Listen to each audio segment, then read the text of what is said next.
శుభోదయం. క్రీస్తు యేసునందు ప్రియమైన విశ్వాసులారా, మన ప్రభు అయిన యేసుక్రీస్తు వారి యొక్క శ్రేష్టమైన నామంలో మీ అందరికి కూడా ఉదయకాల శుభాలు తెలియజేస్తున్నాను. ఈ దినం మన టీఎల్సీ దిన ఆహారంలో దేవుని యొక్క వాక్యాన్ని మనం చదువుకుందాం.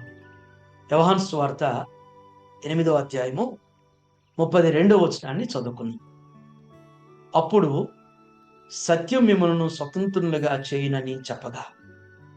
దేవుని బిడ్డలారా, ఉదయకాల సమయంలో దేవుడు ఒక గొప్ప దివ్యమైనటువంటి మాట ద్వారా మనతో మాట్లాడుతున్నాడు.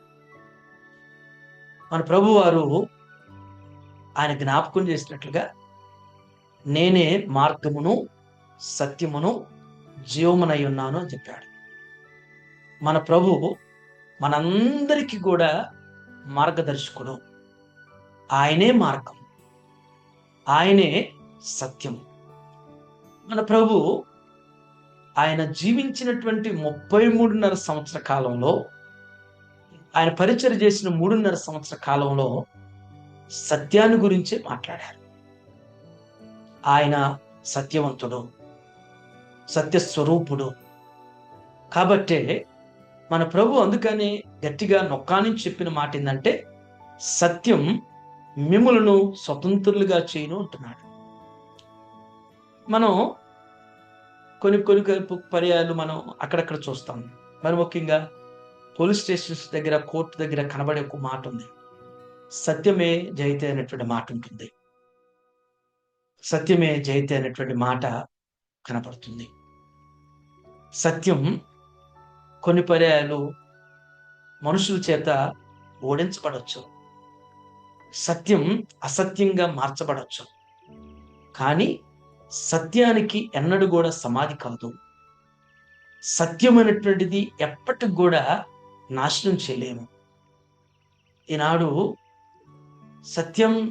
సత్యాన్ని ప్రేమించేవారు, సత్యం మాట్లాడేటువంటి వారు, సత్యానికి ప్రోత్సాహం అనేటువంటిది కనుమరుగవుతున్న పరిస్థితులు. కానీ సత్యం మాట్లాడుతూ నేర్చుకోవాలి. సత్యం అనుసరించడం అనేటువంటిది అది మనకెంతో ఆశీర్వాదం. మనం సృష్టిలో అంటే ఈ లోకపరంగా కూడా మనం గమనిస్తే సత్యం మాట్లాడుతున్నప్పుడు ఇష్టపడకపోవచ్చు. కానీ మనం మాట్లాడినటువంటి సత్యం, మనం చేసేటువంటి సత్య సంబంధమైనటువంటి పనుల ద్వారా మనం నెమ్మదిగా ఉండగలుగుతాం, ధైర్యంగా ఉండగలుగుతాం, సంతోషంగా ఉంటాం.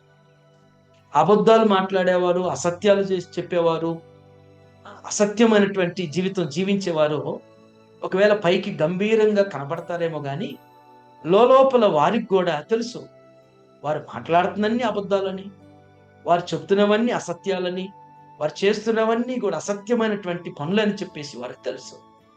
వారు పైకి ఓ అన్నట్టుగా ధైర్యంగా ఏదో మేకపోతు గంభీరం ధరించుకున్నట్టు ఉండగాని వారి జీవితం అసత్యం అని చెప్పేసి వారు కూడా వారి మనస్సు కూడా వారికి గద్దిస్తూ ఉంటుంది. కానీ సత్యం మాట్లాడేవారు, సత్యంగా జీవించేవారు, సత్యాన్ని కలిగినటువంటి వారు ధైర్యంగా ఉంటారు, నెమ్మదిగా ఉంటారు, సంతోషంగా ఉంటారు. వారు స్వతంత్రులు అన్నమాట. అలాంటి రీతిలో మన ప్రభు మనకు జ్ఞాపకం చేస్తుందంటే, మనల్ని కూడా సత్యంగా అనుసరించేవారం అయితే, సత్యం మాట్లాడేవారం అయితే స్వతంత్రులుగా ఎవరికి భయపడాల్సిన పని లేదు, ఎక్కడా భయపడాల్సిన పని లేదు, ఎవరేం చేస్తారనేటువంటిది కూడా భయపడాల్సిన పని లేదు. స్వతంత్రులుగా, ఫ్రీడంగా మరి మనం ముందుకు సాగేటువంటి రీతిలో ఉండగలుగుతాం. అటు రీతిగా పరిశుద్ధాత్ముడు మన జీవితంలో కూడా మరి ఆయన ఏ రీతిగా సత్యవంతుడై ఉన్నాడో ఆయనే మార్గం సత్యమని జ్ఞాపకం చేశాడు. అంటే సత్య సంబంధులుగా పరిశుద్ధాత్ముడు మనందరిని కూడా స్థిరపరచగాక. ఆమేన్. ప్రార్థన చేసుకుందాం. ప్రేమ కలిగిన తండ్రి, కృప కలిగిన ఆయన, మీకు వందనాలు ప్రభువా. అయ్యా, మీరు మీ లేఖనంలో జ్ఞాపకం చేసినట్లుగానే నేనే మార్గమును సత్యమును జీవమునై ఉన్నానని మీరు సెలవిచ్చారు. మీరు మా అందరికీ మార్గదర్శిగా నా ప్రభువా.